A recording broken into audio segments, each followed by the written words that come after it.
Welcome back. Well, more on the Reserve Bank decision in a moment. But first, confirmation late last night, well, early this morning, really, from the Ministry of Arts and Culture that they're now going to, the word they used was review that plan to build a massive South African flag in Tshwane for the price of 22 million rand. The Arts and Culture Minister Nathi Mthethwa had claimed that building the flag, it would be 100 meters high, that building a flag would build national pride and help with social cohesion. You'd have seen the huge criticism of this project. Cosatu demanded that the President fire Mthethwa from Cabinet. The Actors Guild said they hoped the flag would be built because it would be a lasting monument to Mthethwa's tone deafness. Other parts of our society have criticised the move as well. Angelo Fick is at the AUWAL Socio-Economic Institute. He joins us now. Angelo, good afternoon to you. There are so many things going on here, but perhaps the best way to ask this question is, what does the plan by Nathi Mthethwa tell us about what I suppose you would call our broken politics?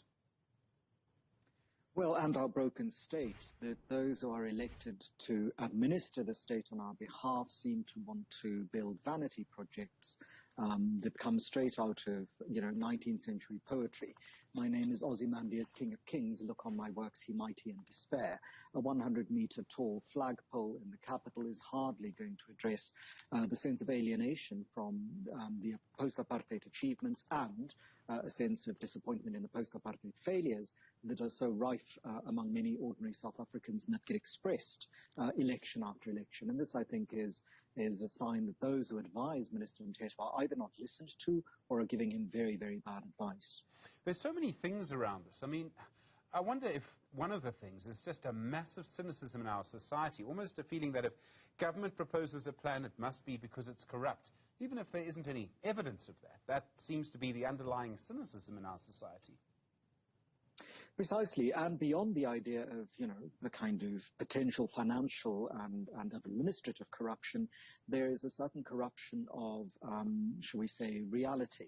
That the realism or the realist perspective in our society would say we've just had, thousands of people displaced and dispossessed by floods. We're going through some of the most taxing economic times.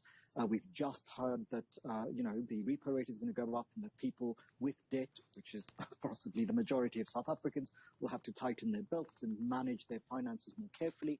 And somebody who has access to money that we pay him, the Minister of Arts and Culture, whose department relies on tax funding, is proposing to spend millions on this absurd vanity project. And this is not the only department in government where one has to wonder, while the rest of us are being told to live frugally and to watch what we do, there is wasteful and extraordinarily misguided ideas and expenditure of our money. These people don't seem to understand that they are our servants and not necessarily the leaders of the country. There'll be lots of reasons as to why this has happened, but could one of the reasons be that someone like Nathi Mthethwa, like many others, has actually been in cabinet for over a decade? I think it's about 15 years in his case. The reason I say that is that when you're used to being, ferried around in a VIP convoy for so long, lots of suspicion that perhaps ministers don't suffer from load shedding like the rest of us, you really lose touch with what's going on, and that has political consequences. If you don't change your cabinet, people lose touch. But also, if you don't change your perspective of the relationship between those who represent and those who are represented, the future has been demonstrated for us in other polities across the continent. Let's not forget that the bigger the gap, and it's not just a wealth and expenses gap, it's also an age gap between those who govern and those who are governed, leads to the kind of instability that we've seen in places like Tunisia, elsewhere on the continent, and the kind of, shall we say, social and political disconnect that we've seen in other societies around the world.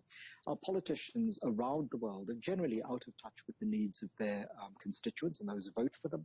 But because of the poor information dissemination and because of the amount of disinformation and disconnect from formal electoral politics going on around the world, in particular also in South Africa, these politicians ride in on what they call majorities, but are actually increasingly narrower majorities of the total population.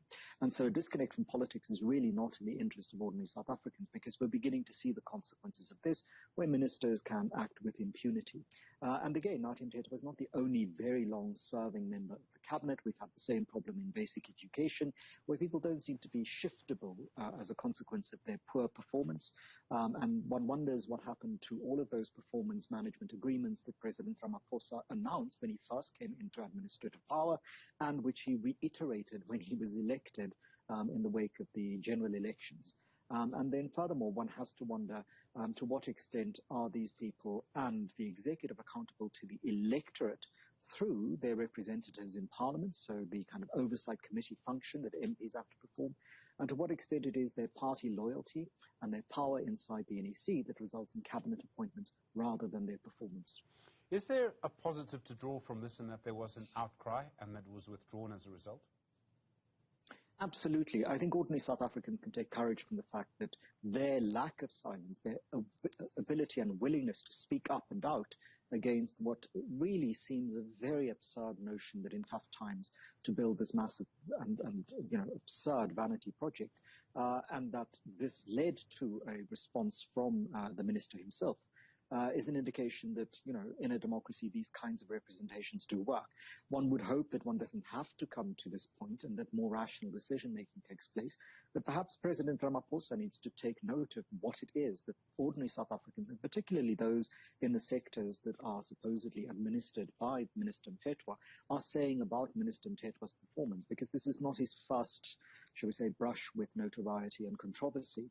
Let's not forget the scholarship scandal and or the crisis around support for artists during the COVID pandemic and the lockdown and economic downturn. And this is not a personal attack against Minister Mthethwa, who is, a perfectly nice, reasonable gentleman face to face.